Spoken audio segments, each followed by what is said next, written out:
Dubai में तूफानी बारिशें, पाकिस्तान के लिए 46 परवाजें मनसूख। बारिश के बायस एयरपोर्ट्स और अमाराती एयरलाइंस का निज़ाम मुतासर। दुबई से कराची आने वाली निजी एयरलाइन की 6 परवाजें भी मनसूख हो गयीं। दुबई से कराची के लिए गैर मुल्की परवाज EK606 और EK607 मनसूख हो गयीं। दुबई से कराची आने वाली PIA की 2 परवाजें PK207 और 208 भी मनसूख कर दी गयीं। वाज़ेह है कि दुबई में रात से जारी बारिश का सिलसिला थम गया है। मुख्तलिफ इलाकों से नकासी आब का सिलसिला जारी है।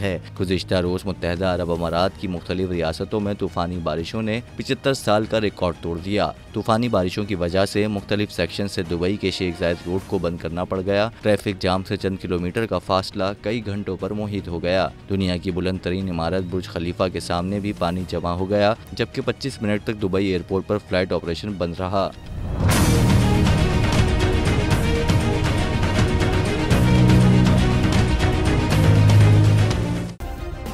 सब्सक्राइब करें और बेल दबाएं ताकि कोई खबर रह न जाए।